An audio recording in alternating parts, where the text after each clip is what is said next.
आज मैं आप लोग के साथ सेल बायोलॉजी में नेक्स्ट वन टॉपिक डिस्कस करने जा रहा हूँ और ये है न्यूक्लियर मेम्ब्रेन। न्यूक्लियर मेम्ब्रेन के बारे में आज हम डिस्कस करेंगे। सबसे पहले हम एटाइमोलॉजी डिस्कस करेंगे, फिर definition, explanation, chemical nature, structure and function हम डिस्कस करेंगे इस वीडियो में। तो चलिए शुरू करते हैं। सबसे पहले अगर हम एटाइमोलॉजी की बात करें, the term nuclear membrane refers to the double membrane structure that surround the nucleus of a eukaryotic cell. अब अगर हम मीनिंग और एटाइमोलॉजी की बात करें तो पिछले वीडियो में हमने न्यूक्लियस डिस्कस किया, तो इस वीडियो में हम सिर्फ न्यूक्लियर मेम्ब्रेन के बारे में डिस्कस करेंगे। तो न्यूक्लियर मेम्ब्रेन का मीनिंग ये होता है, ये डबल मेम्ब्रेन होता है, सराउंड होता है from the nucleus of the eukaryotic cell. इसे क्या कहते हैं? सेल और न्यूक्लियर मेम्ब्रेन कहते हैं, सेल मेम्ब्रेन और न्यूक्लियर मेम्ब्रेन। डिफिनीशन की अगर हम बात करें, nuclear membrane also known as nuclear envelope भी इसे कहते हैं और न्यूक्लियर मेम्ब्रेन भी इसे कहते हैं। As a double membrane that surround the nucleus of eukaryotic cell के इर्द गिर्द मौजूद होता है। अगर हम एक्सप्लेनेशन की बात करें, nuclear membrane serve as a barrier between the nucleus and the cytoplasm. ये बैरियर होता है, एक किस्म का एक ब्लॉकेज होता है बिटवीन न्यूक्लियस एंड साइटोप्लाज्म, लेकिन इसमें छोटे छोटे पोर्स मौजूद होते हैं। इसके हेल्प से ही जितने भी इंपॉर्टेंट मटेरियल होता है इसकी एक्सचेंज होते हैं।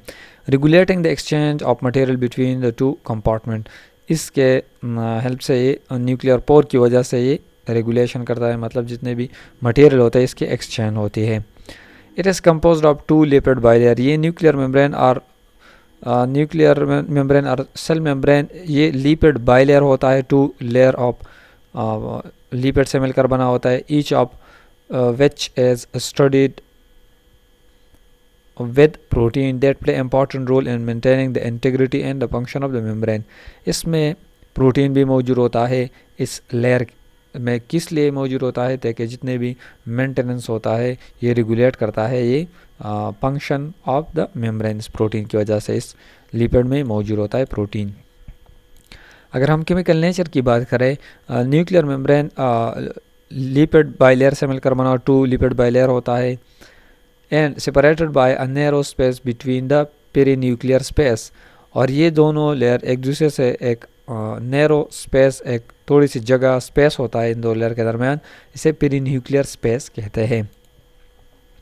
The outer membrane is continuous with endoplasmic reticulum. जो आउटर मेम्ब्रेन होता है ये कनेक्ट होता है एंडोप्लाज्मिक रेटिकुलम के साथ, इस ऑर्गेनेली के साथ। ये भी हमने डिस्कस किया, ये वीडियो भी आप देखें। While the inner membrane is line with a network of intermediate filament called nuclear lamina. और जो इनर मेम्ब्रेन होता है ये न्यूक्लियर लेमिना इसे कहते हैं। ये एक नेटवर्क होता है, ये कनेक्ट होता है इंटरमीडिएट फिलामेंट के साथ।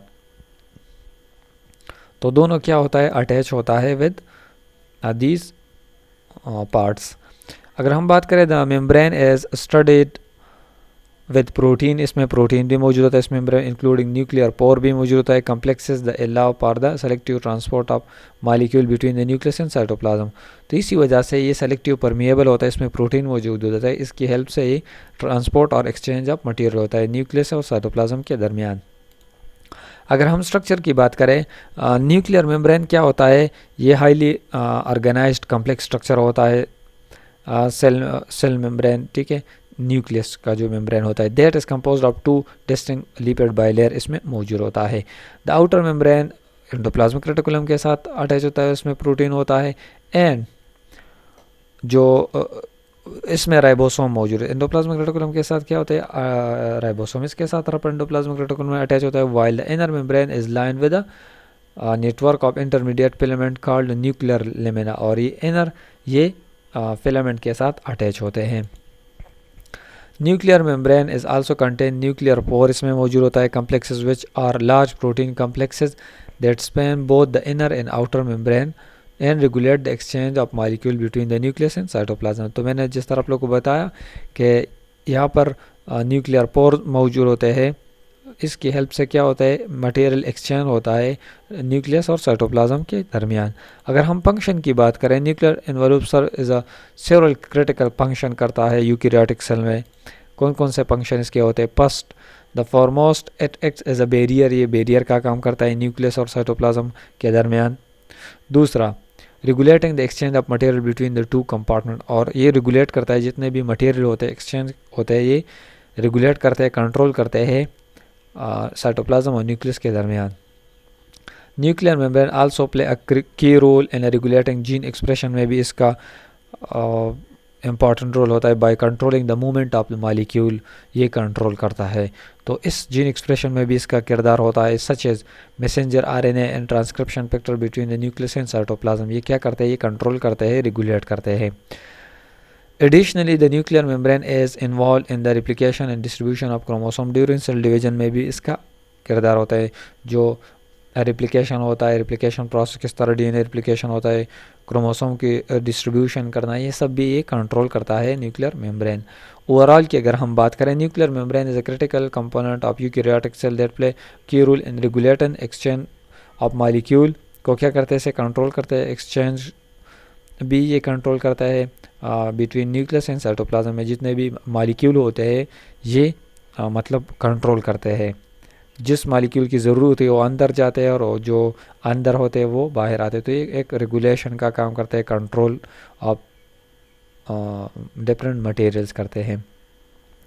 Its structure and function reflect the remarkable complexity sophistication of living organism. तो इसकी स्ट्रक्चर और फंक्शन क्या होता है, लिविंग ऑर्गेनिज्म में क्या होता है, इसका इंपॉर्टेंट फंक्शन होता है सेल में, यूकैरियोटिक सेल में। तो हमने डिस्कस की वन बाय वन। तो ये थी कुछ basic terminologies about nuclear membrane. उम्मीद करता हूँ कि एपिसोड को लाइक करेंगे, दूसरों के साथ शेयर करेंगे और हमारे यूट्यूब चैनल को ज़रूर सब्सक्राइब करेंगे। Thank you so much for watching, bye.